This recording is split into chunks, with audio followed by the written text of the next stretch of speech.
அவர் திருச்சபையின் மீது அக்கறை உள்ளவர். அதனால் அதற்கு ஒரு முக்கியத்துவம் கொடுத்து சரி சரி நல்லா இருக்கு நல்லா இல்லைன்னு தூக்கி போட்டு போகாம இது மக்களுக்கு சென்றடைய வேண்டும் என்று ஆவலுடன் கூப்பிட்டு அழைத்து இதை சொன்னார். அப்போதுதான் இந்த கேள்வி கேட்டோம், இவ்வளவு சொல்றீங்களே ஃபாதர், இது மாதிரி செஞ்சுட்டு வந்துட்டீங்களே அது சரியா என்று கேட்டதான். அதான்பா தெரியாதனமா விட்டுட்டேன், இப்படி ஆகி போயிடுச்சு அப்படின்னு வருத்தப்பட்டார். அதுதான் இந்த தூய ஆவியால் ஆட்கொள்ளப்பட்ட நிலை. அதை நாம் ஒழுங்காக புரிந்து கொள்ள வேண்டும். இந்த அருங்கொடை இயக்கத்துல நின்றுட்டு கொஞ்சம் என்ன கொத்துறாங்களே, அது பேர் தூயாவியால் ஆட்கொள்ளப்படும் நிலை அல்ல. தூயாவியால் ஆட்கொள்ளப்படும் நிலை என்றால் என்ன என்றால் கடவுளின் குடும்பத்தில் சேரும் நிலை தான் தூயாவியால் ஆட்கொள்ளப்படும் நிலை. அதைதான் திருமுழுக்கு என்று சொல்கிறோம். பேதுரு சொல்கிறார், எப்பொழுது விருத்த சேதனம் தேவையா என்று முதலில் ஒரு திருச்சங்கம் நடக்கும் நேரத்தில் ஒரு கேள்வி எழுகிறது. ஜெருசலேம் திருச்சங்கம் என்று அதற்கு பெயர். அந்த திருச்சங்கத்தை பேதுரு தலைமையில் கூட்டுகிறார்கள்.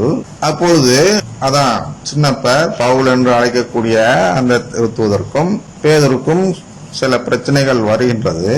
அப்பொழுது பேதுருவின் புரிதல் என்பது வேறு விதமாக இருந்தது.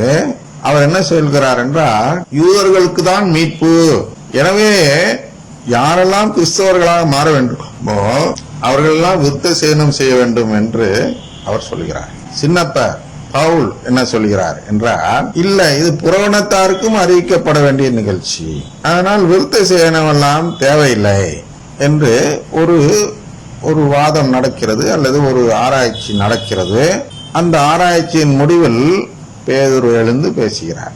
என்ன சொல்கிறார், ஏற்கனவே அவங்களுக்கு நாம் அதிகமான சிலுவை தர இருப்பதால் இந்த சுமையும் அவர்கள் மேல் சுமத்த வேண்டாம் என்று சொல்லிவிட்டு அவர்களுக்கு தான், யாருக்கு, புறவனத்தாருக்கு, யூதர் அல்லாதவர்களுக்கும் என்ன நடந்தது என்றால் பெந்தகோஸ்து திருநாளுக்கு பிறகு அவர்களுக்கும் தூயாவின் அந்த திருமுழுக்கு கிடைக்கப்பட்டவர்களாக பல ஆயிரம் பேர் இருந்தார்கள் அல்லவா.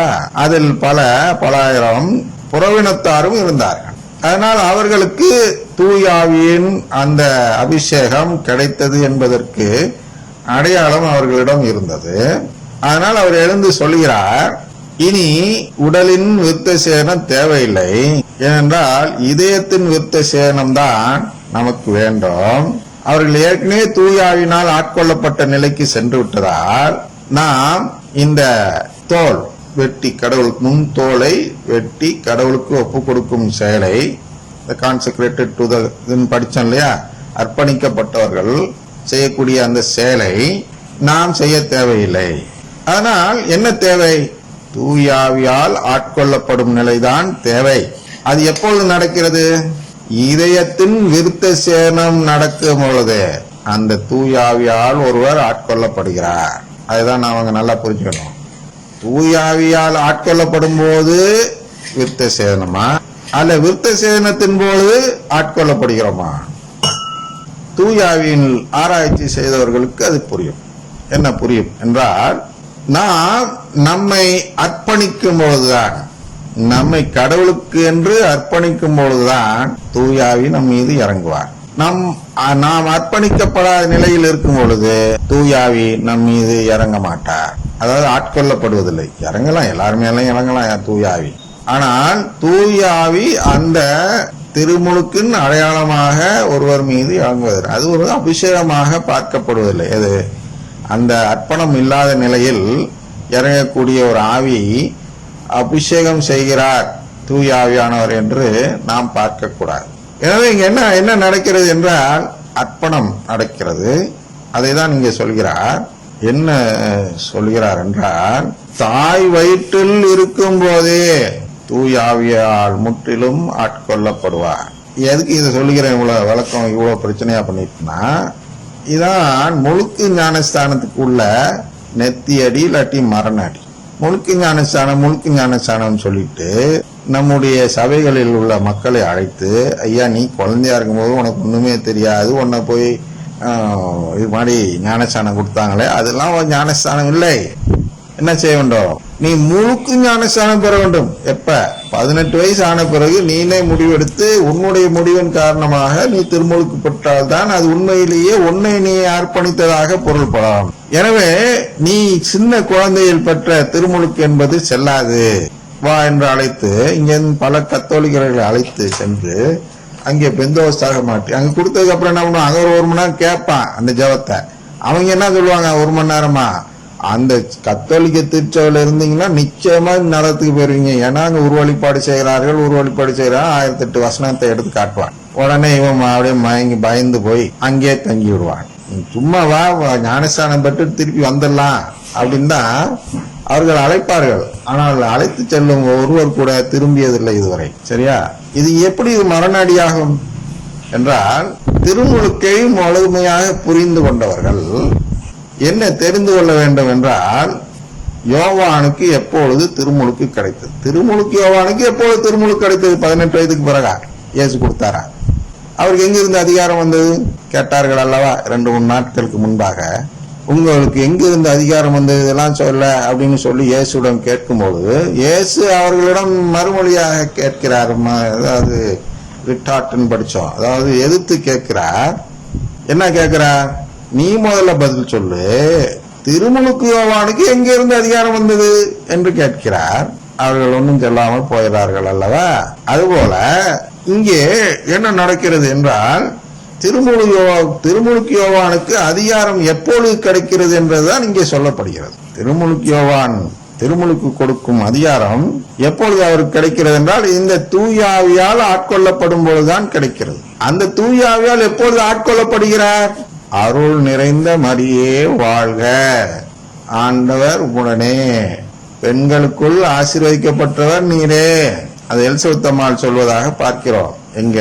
பெண்களுக்குள் ஆசீர்வதிக்கப்பட்டவர் நீரே என்று எலிசபெத் அம்மாள் சொல்வதும், அருள் நிறைந்த மரியே வாழ்க என்று சொல்வதும் ஒரே விதமான வாழ்த்து. வார்த்தை வேண்டுமானால் எழுதப்படாமல் விட்டுவிட்டு இருக்கலாம். மரியன்னையை வாழ்த்தினால், இந்த இரண்டில் ஏதாவது ஒரு வாழ்த்தை பயன்படுத்தி வாழ்த்தினால், நம் மீது தூய ஆவியானவர் நிச்சயமாக இறங்கி ஆட்கொள்வார் என்பது இதற்கு சான்றாக இருக்கிறது. எனவே திருமுழுக்கு முழுக்கு ஞானஸ்தானத்துக்கு வருவோமா? அப்ப திருமுழுக்கு யோவானுக்கு எப்பொழுது திருமுழுக்கு கிடைத்தது என்றால், தாயின் வயிற்றில் இருக்கும் பொழுதே திருமுழுக்கு கிடைத்து விட்டது. அப்படின்னு என்ன அர்த்தம்? திருமுழுக்கு பெறுவதற்கு ஒரு வயசு இல்லை. ஆபிரகாமிடம் ஒப்பந்தம் செய்கிறார் கடவுள். என்ன சொல்கிறார்? 7 நாள் ஆயிடுச்சுன்னா போதியா, நீ 8ஆவது நாள் போயிட்டு திருமுழுக்கு செய்யலாம்யா, போயா. ஆனா திருமுழுக்குன்னா அது விருத்த சேதனம் செய்யலாம் என்று அவர் ஒரு கணக்கு சொல்கிறார் கடவுள். ஏன் அந்த 7 நாள் என்றால், அது ரொம்ப பிஞ்சா இருக்கு, அந்த நேரத்துல போய் கத்திட்டு அதுல வைக்க முடியாதுங்கிறதுனால அந்த 7 நாள். அப்படின்னா the earliest possible time, அதான் அதோடைய உள்ளார்த்தம். எவ்வளவுக்கு சீக்கிரம் அந்த குழந்தைக்கு கொடுக்க வேண்டுமோ அவ்வளவுக்கு சீக்கிரம் கொடுத்து விடு. ஏனென்றால் இது ஒரு குடும்பம். நல்லா புரிஞ்சுங்க. இந்த குடும்பம் என்ற திறவுகளை எடுத்துக்கொள்ளாமல் போகும்போதுதான் நாம் திசை மாறி போய்விடுவோம். இந்த முழுக்கு ஞானஸ்தானத்தை எல்லாம் தேடி அலைவோம். இது ஒரு மதம் அல்ல, இது ஒரு குடும்பம். குடும்பத்தில் ஒரு குழந்தை எப்பொழுது சேர்கிறது? தாயின் வயிற்றில் கருவாக உருவான பொழுது அது அந்த குடும்பத்தின் உறுப்பினர். பிறந்து வளர்ந்து 18 வயது ஆன பிறகு நீ இந்த குடும்பத்துல சேரியான்னு ஒருத்தரும் கேட்கறது இல்ல. அது பெரிய முட்டாள்தனமாகிவிடும். அது போன்றுதான் கத்தோலிக்க திருச்சபையில் கடைபிடித்து வரும் அந்த திருமுழுக்கு. பிறந்த உடனே கூட்டிட்டு போய் திருமுழுக்கு கொடுத்து விடுகிறார்கள். அது தவறா? இல்லை, அதுதான் நாம் குடும்பத்தை நம்புகிறோம் என்பதற்கான அடையாளம். வளர்ந்து 18 வயசு ஆனாலும் கொடுத்துருவோம் ஃபாதர், அது எல்லாம் அவனோட முடிவு என்னன்னு தெரியல அப்படின்னு ஒருத்தன் சொன்னானா அவன் கத்தோலிக்கனே அல்ல, அதாவது கடவுளின் குடும்பத்தை நம்புகிறவனே அல்ல என்று பொருள். அதனால்தான் பிறந்தவுடனே நாம் திருமுழுக்கு கொடுத்து விடுகிறோம். அந்த திருமுழுக்கை தான் இங்கே சொல்கிறார். அதனால் கடவுள் பெருமைப்படுகிறார். ஏன்? அவன் வயிற்றில் இருக்கும் பொழுதே என் பிள்ளையாக மாறிவிடுகிறான் என்று கடவுள் பெருமைப்படுவதை இங்கே பார்க்கிறோம். ஆண்டவர் பார்வையில் பெரியவராய் இருப்பார் என்று அதைதான் சொல்கிறார். சரியா? திராட்சை மதுவோ வேற எந்த மதுவோ அருந்த மாட்டார். திராட்சை மது என்பது எதை குறிக்கிறது என்றால் திருப்பலி. மதுவாக இருக்கக்கூடிய திராட்சை மதுவை அருந்த மாட்டார். இயேசுவின் இரத்தமாக இருக்கக்கூடியதை தான் அருந்துவார். அப்படின்னா சரியான வழியை மட்டும்தான் கொடுப்பார் என்று பொருள். அதான் அங்கே சாம்சனுக்கும் இவர்கள் தான் அந்த நாசீராக இருப்பவர்கள் என்று சொல்லப்பட்டது அல்லவா. அந்த நாசீராக இருப்பவர்கள் இப்படித்தான் இருக்க வேண்டும். இன்று கத்தோலிக்கர் எப்படி இருக்க வேண்டுமோ அப்படித்தான் அந்த நாசீராக இருக்கிறவர்கள் இருக்க வேண்டும்.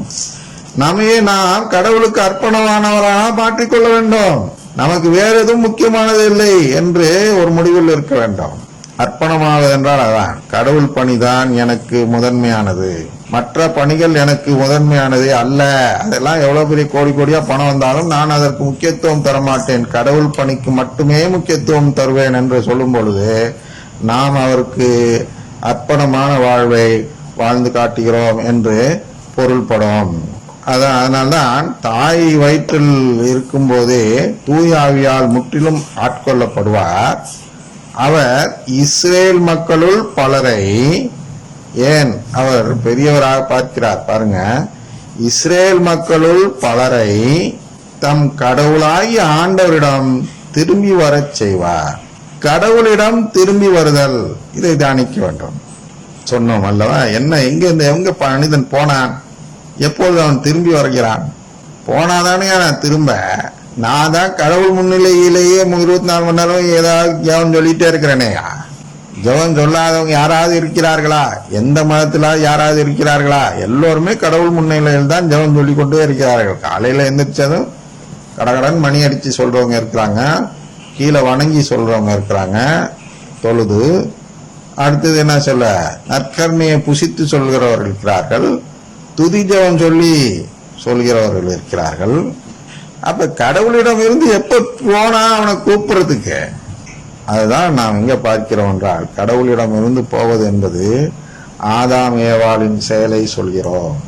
ஆதாம் ஏவாள் என்ன செய்தார்கள்? கடவுளின் உறவு, குடும்ப உறவு வேண்டாம் என்று முறித்து கொள்ளும் விதத்தில் அந்த கனியை புசித்து வெளிப்படுத்தி காட்டினார்கள் தங்களுடைய முடிவை. அதனால் கடவுள் அவர்களை அனுப்பிவிட்டார். என்ன அனுப்பிவிட்டார்? உறவற்ற நிலைக்கு அனுப்பிவிட்டார். இன்பவனத்தில் இருந்தாங்களா, அங்கிருந்து மண்ணகத்துக்கு எவ்வளவு தூரம், எத்தனை கிலோமீட்டரு, அதெல்லாம் கேட்காதீங்க. ஏன் கேட்காதீங்கன்னா, இன்பவனத்தில் என்பது உறவுள்ள நிலையில், இந்த மண்ணிலே கூட வாழ்ந்திருக்கலாம், அது அடுத்த பிரச்சனை. உறவுள்ள நிலையில் வாழும் பொழுது அது இன்பவனம். இன்று நீ என்னோடு வான்வீட்டில் அமர்ந்திருப்பாய் என்று இயேசு எப்படி சொல்ல முடியும்? நல்ல கல்வனை பார்த்து. இயேசு உயிர்த்தெழுந்து வர்றது 3வது நாள் தான். ஆனால் இவனிடம் முதல் நாளே சொல்கிறார், இன்றே என்னோட வான்வீட்டில் அமர்ந்திருப்பாய். இப்ப இயேசு போய் சொன்னாரா? இல்லை, அன்றே அப்பொழுதே அவனுக்கு உறவை தந்து விடுகிறார். உனக்கு உறவு உண்டு என்ற அந்த உத்தரவாதத்தை தந்து விடுகிறார். எனவே அவன் உறவு உள்ள நிலையில் பாதாளத்தில் இயேசுவோடு இறங்கி இருந்தாலும், இயேசுவோடு இருக்கும் வரை அது இன்பவனம். அதான் சிசிசி சொல்கிறது. எதை குறித்து? அந்த நல்ல கல்வனை குறித்து.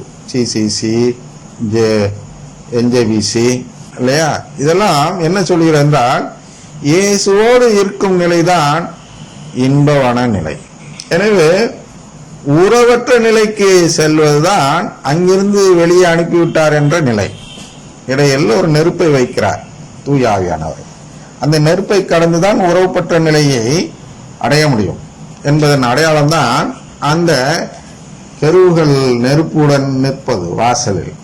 இல்லை, அது போன்ற வாசல் எல்லாம் இருக்காது. அப்படியே ஒரு நொடியில் நுழைத்தோன்னு அங்கே போயிடுவோம். ஆனால் எப்படி போக முடியும் அடுத்த உலகத்திற்கு? இந்த டைமென்ஷன்ல இருந்து அந்த டைமென்ஷன் எப்படி போக முடியும்னா, தூய ஆவியின் துணையோடு தான் போக வேண்டும், தூய ஆவியின் திருமுழுக்கைப்பட்டு தான் போக வேண்டும் என்பதற்கு உருவகமாக தான் அங்கே கெருவுகளை தீப்பந்தத்தோடு வாசலில் நிற்க சொன்னார் என்று சொல்லப்படுகிறது.